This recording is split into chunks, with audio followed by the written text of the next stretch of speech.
जय हिंद दोस्तों। कैसे हैं आप लोग। तो आज हम बात करने वाले हैं एक हॉरर मूवी के बारे में जिसकी कहानी आपको बेहद पसंद आएगी, तो आप इस वीडियो को अंत तक जरूर देखिएगा। मूवी की शुरुआत में हम एक टूटा हुआ पपेट देखते हैं और लोक कथाओं की डरावनी तस्वीरें और बच्चों की फोटोज भी हमें दिखाई जाती हैं। उसके बाद हमें पहला दिन दिखाया जाता है बालों का तोहफा। हमें एक चर्च दिखाया जाता है जहां हम रिबेका को देखते हैं और रिबेका एक छोटे से कस्बे बारो में नई अपॉइंट हुई है। उसके बाद हमें उसकी बेटी ग्रेस दिखाई जाती है और वो अपने सर से बाल नोच रही थी और बाद में छुपा के वो कैंची लेके चलती हुई दिखाई देती है। वो बालों को सजाती है और एक डब्बे में रख देती है और फिर वो अपने खरगोश के पास चली जाती है और तभी वो तीन मुखौटों वाले शख्स को घूरती है। वो उस रैबिट के फर काटने की तैयारी करती है और यहाँ पर हम जान पाते हैं कि उस कस्बे में एक फेस्टिवल की तैयारी हो रही है। रिबेका इसमें बिल्कुल भी दिलचस्पी नहीं रखती, लेकिन ग्रेस बहुत ही ज्यादा खुश होती है क्योंकि उसे कस्बे के सारे बच्चों में से हार्वेस्ट एंजल चुना गया था। रिवेका कहती है कि ये फेस्टिवल असल में भगवान के बारे में नहीं है और ग्रेस उससे कहती है कि स्कूल में उन्हें यही कहा गया है कि ये भगवान को शुक्रिया अदा करने के लिए फेस्टिवल बनाया जाता है। रिवेका ये सुन के समझ जाती है कि ये दरअसल एक पुरानी प्रथा है जो कि ये कस्बा हार्वेस्ट फेस्टिवल के नाम से मनाता है। उसके बाद हमें ग्रेस के कमरे में कुछ हैंडमेड क्राफ्ट्स दिखाए जाते हैं और फिर रिबेका और उसका पति हेनरी ग्रेस के अजीब व्यवहार के बारे में बात करते हैं। वो कहते हैं कि जब से वो 10 महीने पहले यहाँ पर आए हैं तब से ही ग्रेस की हरकत काफी अजीब हो गई है। ग्रेस उनकी ये बातें सुन लेती है और फेस्टिवल की तरफ भाग जाती है जहाँ वो बहुत ही ज्यादा सेलिब्रेट करने लगती है। उसके बाद हमें जोसलिन नाम का एक आदमी दिखाया जाता है जो कि अपने घर में घुसता है और कपड़े उतारता है और किचन में जाकर वो एक मक्खी पकड़ता है और उसको अपनी उंगलियों से कुचल डालता है। इधर रिबेका और हेनरी फेस्टिवल में पहुंचते हैं और लोगों से मिलना जुलना शुरू करते हैं और जोसलिन इधर जंगल के अंदर चला जाता है और वो एक जगह पर जाकर मुखौटा पहन लेता है और इधर उधर देखकर वो दूर खड़े तीन मुखौटे वाले शख्स को देखता है। इधर रिबेका देखती है कि ग्रेस हार्वेस्ट एंजल के रूप में ध्यान बटोर रही है और तभी एक आदमी घोषणा करता है कि स्टेज तैयार है और फसल भी पूरी हो चुकी है। उसके बाद वहां मौजूद भीड़ लॉर्ड ऑफ मिसरूल का नाम लेने लगते हैं। तभी वो भीड़ के पीछे से प्रकट होता है और भीड़ उसके लिए तालियां बजाने लगती है। उसके बाद वो स्टेज पे चढ़ता है और कहता है कि मेरे प्यारों, मैं यहाँ सिर्फ तुम्हारा नेतृत्व करने आया हूँ और मैं तुम्हें हमेशा सुरक्षित रखूंगा। वो ये भी कहता है कि हार्वेस्ट ब्लाइट चट्टानों के बीच में छुपा हुआ है और भीड़ कहती है कि तुम उसका नाम पुकारो और वो उसका नाम पुकारता है गालोगॉग और भीड़ भी गालोगॉग कह के चिल्लाने लगती है। अचानक से गालोगॉग वहां पर प्रकट होता है और बच्चों को वो पूरी तरह डरा देता है, लेकिन दरअसल ये सभी एक परफॉर्मेंस का हिस्सा था। भीड़ तालियां बजाने लगती है उनके परफॉर्मेंस देखकर और जैसे ही रात होती है और फेस्टिवल पूरे जोश में लोग मना रहे थे। तभी रेबेका ईडा से कहती है कि मुझे नहीं पता था कि इस गांव में एक डीमन रहता है। ईडा कहती है कि हर साल वो उस डीमन को वहां से भगा देते हैं। तो रिबेका कहती है कि डीमन को भगाने का तरीका काफी ज्यादा अलग है। ऐसा लगता है कि जैसे हम उसके साथ नाच रहे हैं। तभी रिबेका को अचानक से पता चलता है कि ग्रेस गायब हो गई है और वो अपनी दोस्त ब्रूनी से पूछती है कि तुमने कहीं ग्रेस को देखा है। तो ब्रूनी उसे बताती है कि वो अब चली गई है। रिबेका अब जंगल की तरफ भागती है उसे ढूंढने के लिए और दूर से वो ग्रेस को गालागोंग के साथ देखती है। तभी रिबेका को पेड़ों से लटकती हुई अजीब सी चीजें दिखाई देती हैं और वो फिसल जाती है और एक गड्ढे में जाके गिर जाती है। जब तक वो उठती है तो ग्रेस गायब हो चुकी थी। अब दूसरा दिन शुरू होता है जिसका नाम था खून का तोहफा और वहां पर पुलिस आती है जो कि इन्वेस्टिगेशन करने लगती है। रिबेका पुलिस को बताती है कि वो दरअसल गिर गई थी, लेकिन पुलिस वाला उससे कहता है कि वो हॉलोवे नहीं है। रिबेका जिद करती है कि वो यहीं पर था और पेड़ों पे कई सारे पपेट्स लटक रहे थे और एक आदमी गैलागॉग के रूप में ग्रेस के साथ था जो कि उसे अपने साथ लेकर जा रहा था। तभी वो देखती है कि एक ऑफिसर ग्रेस का सामान ले जा रहा है और वो उसे तुरंत छीन लेती है और उसे भगा देती है। वो प्रार्थना करती है कि उसकी बेटी जहाँ कहीं भी हो वो बिल्कुल ठीक हो। तभी वो साइड टेबल पे एक पपेट देखती है और वो उसे अपने पास रखती है और वहीं पर सो जाती है। तभी वो अपनी बेटी का विजन देखती है जो कि उससे कह रही थी कि मुझे ढूंढो और रिबेका एकदम से जग जाती है और कमरे से बाहर निकलती है और जंगल में चली जाती है उसे ढूंढने के लिए। जंगल में उसे ग्रेस के पहने हुए विंग्स मिलते हैं और शाम को हेनरी उसे कॉल करता है और उसे कहता है कि अब वो घर वापस आ जाए। वहां वो उसको एक वीडियो दिखाते हैं जिसमें ग्रेस को ले जाया जा रहा था और उसके किडनैपर के हाथ पे एक ट्रायंगल का टैटू था। एक ऑफिसर कहता है कि छोटे कस्बे में ऐसा निशान ढूंढना बहुत आसान है और पुलिस के वहां से जाने के बाद हेनरी खाना देने का सुझाव देता है और वो एक लोकल बार में जाता है और लोग उसका स्वागत करते हैं। बार का मालिक उससे कहता है कि वो गालागोंग का मुखौटा पहने एक आदमी को जानता है और उसका नाम डेरी नैश है और वो उसका एड्रेस भी दे देता है। रिबेका उस टैटू का शेप कंफर्म करती है और वहां तुरंत चली जाती है और वहां पहुंचने पर वो उस जगह को देखती है और वहां पर एक बूढ़ा आदमी अचानक रिबेका के पीछे आ जाता है और वो उसे रोकता है और कहता है कि डैडी घर पे नहीं है। ये कहकर वो उस पे हमला कर देता है और हेनरी वक्त पे उसे बचा लेता है। अंदर रिबेका को एक अजीब सा सेटअप मिलता है जिसमें एक वुडू डॉल और दीवार पर लिखे हुए कुछ मैसेज थे जिसमें ये लिखा था कि वो खेतों में खड़ा हुआ उसका इंतजार कर रहा है। ये सवाल पढ़ के वो हैरान हो जाते हैं और सोचते हैं कि आखिर वहां पर कौन इंतजार कर रहा होगा। जब वो दोनों घर वापस आते हैं तो हेनरी जिद करता है कि पुलिस को अपना काम करने दे, लेकिन रिबेका कहती है कि हमें पुलिस पे विश्वास नहीं करना चाहिए।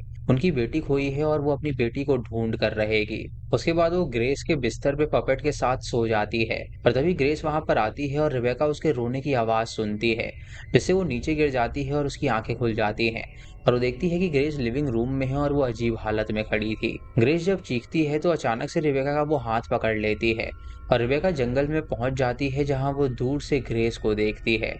और जब वो अंदर जाती है तो अचानक हेनरी उसे जगा देता है। रिबेका कहती है कि मुझे कस्बे के लोगों से बात करनी होगी। और फिर तीसरा दिन शुरू हो जाता है जिसका नाम है आग का तोहफा।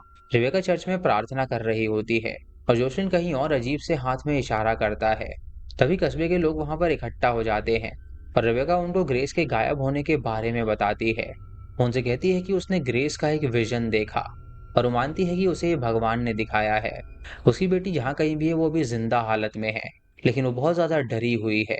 तभी जोसलिन उसकी मदद करने के लिए इनकार कर देता है और उसे कहता है कि तुम्हारे भगवान से उसे कोई उम्मीद नहीं है। वो ये भी कहता है कि हर साल हम उस दानव को वहां से भगा देते हैं पर फिर भी वो खेतों में खड़ा रहता है और इंतजार करता है और अब जाके उसने अपना हिस्सा ले लिया है। जिसे 2 दिन बीत चुके हैं और सब वैसा ही है, ये कहकर वो तुरंत वहां से निकल जाता है। उसके बाद पड़ोसी रिबेका को तसल्ली देने के लिए आते हैं और वो डाइनिंग टेबल को सेट करना शुरू करते हैं जिससे दोनों को काफी ज्यादा अजीब लगता है। हेनरी पूछता है कि क्या रिबेका सच में विगिल के लिए ठीक है, तो वो जवाब देती है कि शायद ये कम्युनिटी के लिए अच्छा है। इधर जॉसलिन जब एक अंडा तोड़ता है तो उसके अंदर मरा हुआ एक छोटा मुर्गी का बच्चा था और ये देखकर वो तुरंत उस हाथ का इशारा दोहराता है। इसी दौरान मीरी को एक अंडा मिलता है और वो ईडा से मुर्गियों के पिंजड़े और अंडे को लाने को कहती है और मुर्गियों को चेक करते वक्त वो डीमन को देखती है जिससे वो काफी डर जाती है और हैरान हो जाती है। इधर ब्रोनी की माँ कैली अपने सर से बाल नोचने लगती है और वो ब्रोनी से भी वही करने के लिए कहती है। ये देखकर जॉर्ज उसे खून से भरे हुए एक जार में रखता है और रिबेका एक घर के बाहर लटकता हुआ वो जार देखती है और फिर वो ग्रेस के विजिल का पैम्फलेट देखती है और ईडा उस सड़क पे खड़ी हुई दिखती है। वो उसे तुरंत घर ले जाती है और उसका हाथ पकड़कर उससे प्रार्थना करने को कहती है। ईडा उससे कहती है कि मुझे नहीं लगता कि उसे ये पसंद आएगा। तभी अचानक उन्हें एक अजीब सी आवाज आती है और ईडा पूछती है कि क्या तुम्हें डर लग रहा है, कि वो दरअसल यहीं पर है। वो रिबेका के हाथों को नोचती है और उससे कहती है कि उसको देखो। तभी वहां पर एक एंटिटी प्रकट होती है और दरवाजा अपने आप बंद हो जाता है। ईडा अपने सर के बाल नोचती है और हंस के रोने लगती है और कहती है कि सब बिल्कुल वैसा ही है। तभी मैरी वहां पर आकर दरवाजा खोलती है और रिबेका उसके पीछे जाती है और ईडा भी उसके पीछे हंसने लगती है।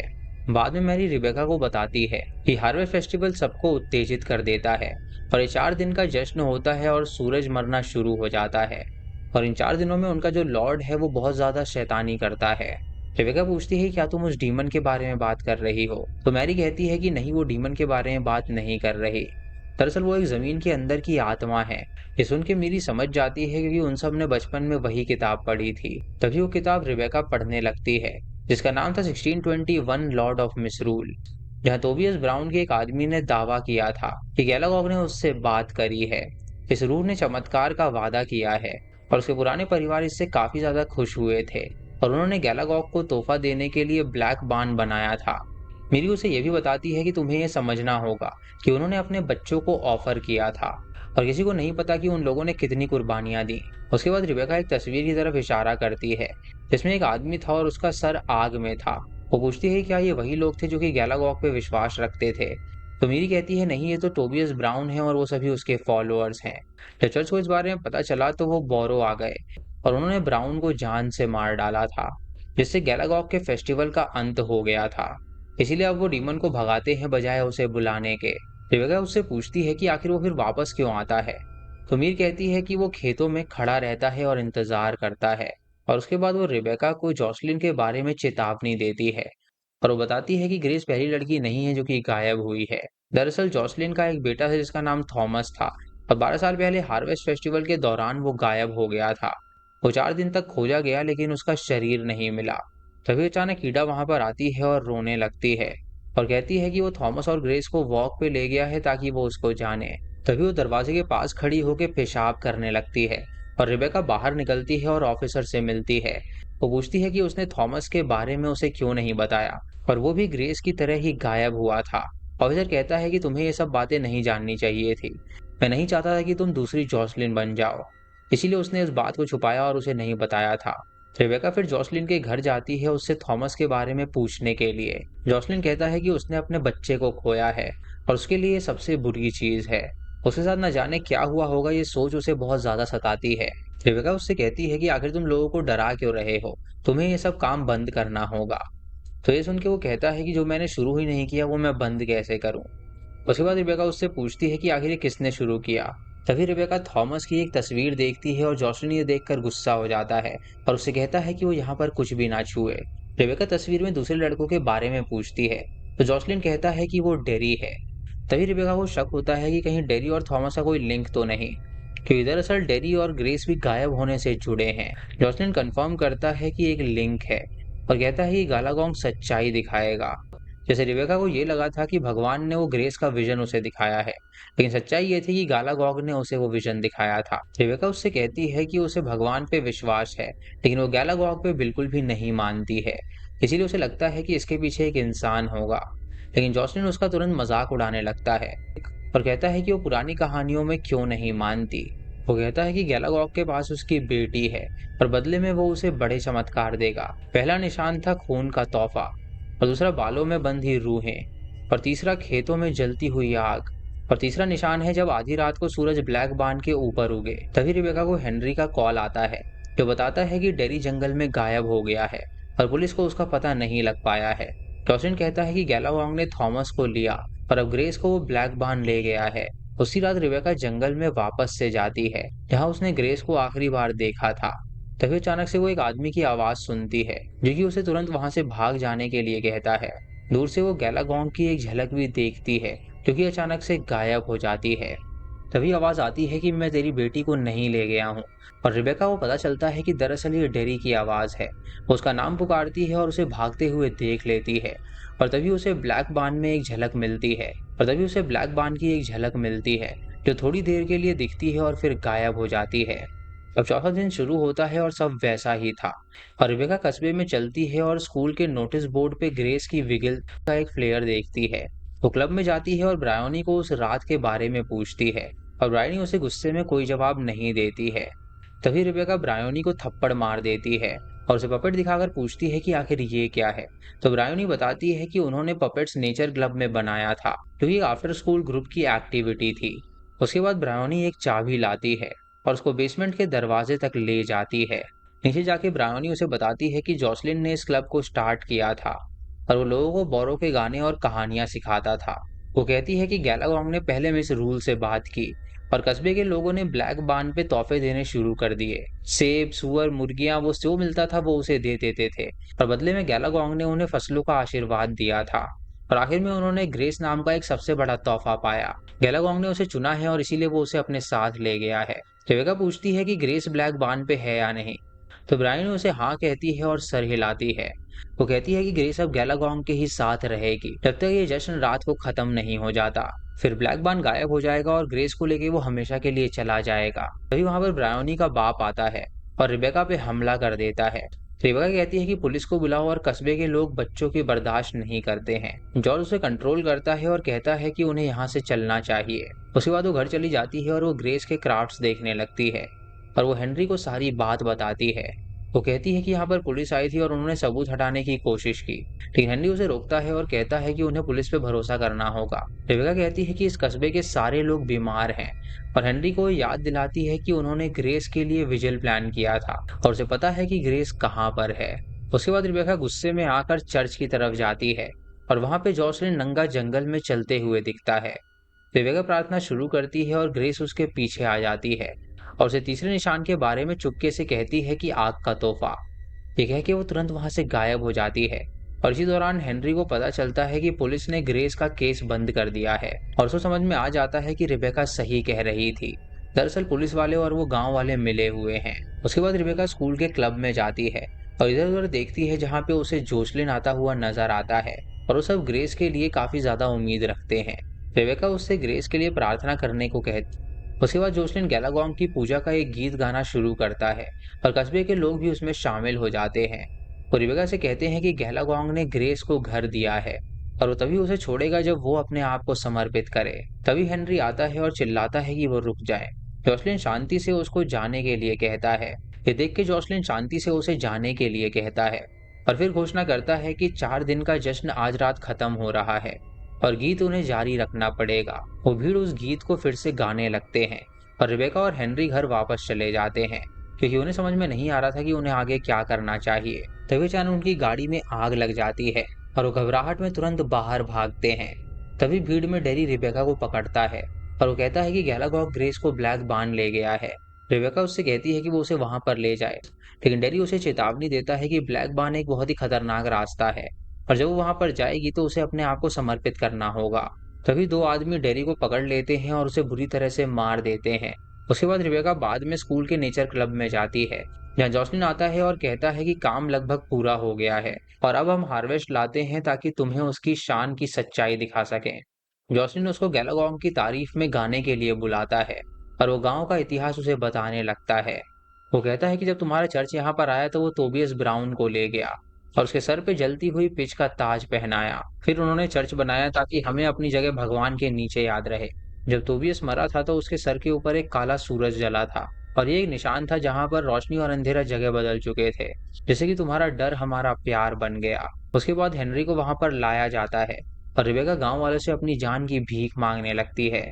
उसके बाद जॉसलिन हेनरी के सर पे आग लगा देता है और रिबेका के सामने उसे तुरंत जान से मार डालता है, जिससे रिबेका हैरान हो जाती है और वो खेतों में खड़ी हुई शान का गीत गाने लगती है। जॉसलिन उससे कहता है कि अब तुम हम में से एक हो और रिबेका अपने सर से बालों का गुच्छा नोचने लगती है। उसके बाद रिबेका जंगल में जाती है और दूर एक ब्लैक बान देखती है और वो धीरे धीरे पास जाती है और अंदर कदम रखती है और अंदर सूखे हुए पेड़ों के बीच वो ग्रेस को देखती है, जिसकी आंखों पर पट्टी बंधी हुई थी। रिबेका उसकी पट्टी उतारती है और उसे गले लगा लेती है और उसे वहां से वो ले जाने लगती है। ग्रेस उससे कहती है कि वो यहाँ से नहीं जा सकते, क्योंकि वो हमें यहाँ से नहीं जाने देगा। तभी गुर्राने की आवाज आती है और वो पूरे बान में गूंज रही थी और रिबेका पलटती है और वो गालागोंग को देखती है, जो कि एक बड़ा सा प्राणी था जिसे देखकर वो काफी ज्यादा डर जाती है। और रिबेका उसे पहले नोचे हुए बालों का गुच्छा ऑफर करती है और उसके बाद वो अपने आप को समर्पित कर देती है। कुछ देर बाद रिबेका बान से ग्रेस को अपनी गोद में उठाए बाहर आती है और वो अपनी बेटी को धीरे से नीचे रख देती है। तभी जॉसलिन वहां पर आता है और उससे कहता है कि तुमने गैलागोंग के साथ हमारा समझौता तोड़ने की कोशिश कैसे की। वो तुरंत गांव वालों को उसे मारने का आदेश देता है, लेकिन रेबेका सीधी खड़ी रहती है और वो घोषणा करती है कि कोई भी उसे हाथ नहीं लगा सकता, क्योंकि उसने वो किया है जो वो कभी नहीं कर सकते। वो बताती है कि मैं ब्लैक बान में गई और उसके सामने खड़ी रही और मैं अपनी बेटी को घर ले आई। वो उनसे ये भी कहती है कि उन लोगों ने अपने बच्चों को उसको सैक्रिफाइस किया, कि वो लोग उससे डरते थे और गैलागोंग भी उनके डर पे ही खेल रहा था। जॉसलिन ये सुन के कहता है कि मैंने अपने बेटे को उसे मिसरूल बनाने के लिए दिया था। तो रिबेका कहती है कि मैं अब मिसरूल हूँ और बेवकूफा जो जश्न है वो तुम्हारे साथ ही खत्म होता है। ये सुन के गांव वाले जॉसलिन के खिलाफ हो जाते हैं और उसे पकड़ के वो तुरंत उसे जिंदा जला देते हैं। अगली सुबह उस कस्बे के लोग चर्च में इकट्ठा होते हैं और रिबेका उनके सामने खड़ी होती है और वो उन्हें तुरंत प्रार्थना करने को कहती है। ग्रेस धीरे से अपनी माँ का हाथ पकड़ती है और ये मूवी यहीं पर खत्म हो जाती है। तो दोस्तों ये थी इस फिल्म की कहानी, जहाँ एक बंदे के चलते पूरे गांव ने उस डीमन के खिलाफ नहीं जाना चाहा और वो अपने बच्चों को उसे सैक्रिफाइस करते रहे, लेकिन रेबेका ने हिम्मत दिखाई और वो उसके खिलाफ गई। इसीलिए जॉसलिन को उन लोगों ने एंड में जान से मार डाला। तो दोस्तों ये थी आज की वीडियो। आपको ये वीडियो कैसी लगी आप हमें कमेंट सेक्शन में जरूर बताइएगा। चैनल पे नए हैं तो इसे सब्सक्राइब करें और बेल आइकॉन दबाएं नोटिफिकेशंस के लिए। और दोस्तों वीडियो को लाइक और शेयर करना बिल्कुल मत भूलिएगा। तो मैं मिलता हूँ आपको अगली वीडियो में। तब तक के लिए जय हिंद।